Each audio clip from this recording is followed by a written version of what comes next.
Hello dear friends, welcome back to Hope English Academy. Hope you all having a great time. Bismillahirrahmanirrahim. Assalamu alaikum warahmatullahi wabarakatuh.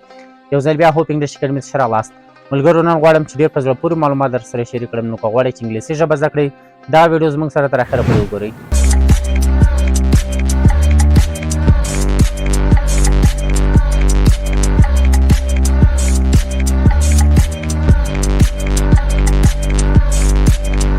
ملګرو نن به موږ او تاسو زموږ د انګلیسي د ژبې د زده کړې د پروګرام په هکله باندې به غږیږو او دا چې انګلیسي ژبه اسانه ژبه ده زده کول یې او که سخته ژبه ده.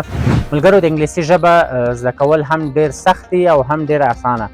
سخت په دې دی چې اکثره ملګري شاید تاسو کتلي وي یا ستاسو دوستان وي ستاسو ملګري وي او یا هم داسې نور څوک شاید تاسو کتلي وي چې هغوی زیات وخت په د انګلیسي ژبې په زده کړې کې تېر کړی وي خو بیا هم هغوی پوره انګلیسي نشي ویلی یا په سپیکینګ کې مشکل لري یا په ویکیبلري کې مشکل لري او یا هم په ګرامر کې مشکل لري. نو د دغو کسانو لپاره انګلیسي ډېره سخته ده زده کول یې. دغه کسان ولې انګلیسي نشي زده کولی؟ که تاسو فکر کړی وي اکثره په فیسبوک باندې یا په یوټیوب باندې تاسو به داسې ویډیوګانې کتلي وي چې مثلا تاسو ځینې جملې وایي چې مثلا درته وایي چې وات از یور نیم، ستاسو نوم څه شی دی، وات از یور جاب، ستاسو وظیفه څه شی ده او تاسو به دغه وایي چې دغه جملې زده کړئ ستاسو به انګلیسي زده سي یا دغه ضروري جملې دي یا داسې دی یا هاسې دی خو سل قسمه خبرې تاسو ته کوي. ملګرو انګلیسي ژبه داسې نه زده کېږي.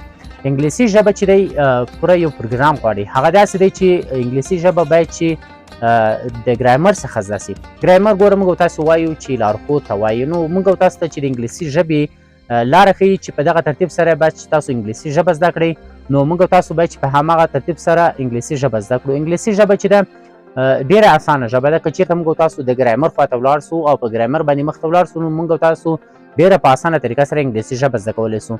نو ملګرو که غواړئ چې انګلیسي ژبه زده کړئ نو تاسو باید چې د انګلیسي ژبې ګرامر حتما زده وي او زیات فوکس مو په ګرامر باندې وي ځکه چې که تاسو سپیکینګ کول غواړئ هم به له ګرامر څخه زده کوئ، که تاسو مثلا همداسې ویکیبلري زده کوئ هم به له ګرامر نه زده کوئ. نو ملګرو د انګلیسي ګرامر چې دی ډېر مهم ګڼل کېږي. نو په دغه پروګرام کې چې موږ د انګلیسي ژبې لپاره شروع کړی دی موږ او تاسو 2 کلاسونه پای ته ورسول. نو هغه 2 کلاسونه چې وو اول کلاس یې زیرو کلاس وو چې په هغه کې موږ او تاسو د انګلیسي ژبې په هکله باندې چې هغه حروف وو د حروف اوازونه وو ترکیبي حروف وو او دغه حروف په څو ډوله باندې تقسیم شوي وو د دغه په اړه باندې موږ او تاسو وغږېدلو او دغه حروف چې څنګه موږ تاسو کولی سو چې سره یو ځای کړو له دې څخه موږ تاسو یو لغت جوړ کړی سو. نو زیرو کلاس د هغو کسانو لپاره و. بیا موږ تاسو بیګنر کلاس شروع کړ. په بیګنر کلاس کې موږ تاسو د انګلیسي ژبې د املا او د ریډینګ په هکله باندې موږ تاسو وغږېدلو چې څنګه کولی سو موږ تاسو انګلیسي ژبه له مخې ولولو، څنګه کولی سو چې انګلیسي ژبه ولیکو او د انګلیسي ژبې د خط په هکله باندې مو موږ تاسو بیګنر کلاس جوړ کړی و. نو راتلونکی کلاس به زموږ او ستاسې بیګنر 1 کلاس وي. ملګرو بیګنر 1 کلاس چې دی ډېر په زړه پورې کلاس دی. هغه دا دی چې بالکل به د انګلیسي ژبې لارښود ګرامر چې دی هغه به موږ تاسو له صفر څخه شروع کوو چې انګلیسي ژبه یعنې څه او له دې سره به په څنګ کې زموږ او ستاسو سره لرسګو کتابونه وي چې هغه زموږ او ستاسو د ریډینګ کې زیات کومک کولی سي او داسې نور ویکیبلري موږ تاسو سره زده کولی سي او همداسې کوم د انګلیسي املا چې ده په هغه کې هم زموږ او ستاسو سره زیاته مرسته کولی سي. نو که غواړئ ملګرو چې انګلیسي ژبه په صحیح طریقه سره زده کړئ نو زموږ یوټیوب چینل در سره سبسکرایب کړئ.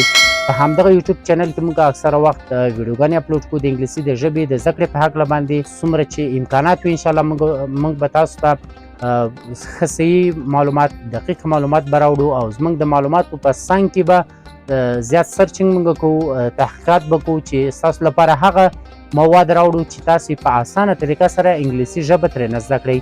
نو تر راتلونکي ویډیوګانو مو پر سپیشلي رب سپارم. ښه وخت، ښې شېبې، الله حافظ. زموږ د راتلونکي کلاس مه هېروئ.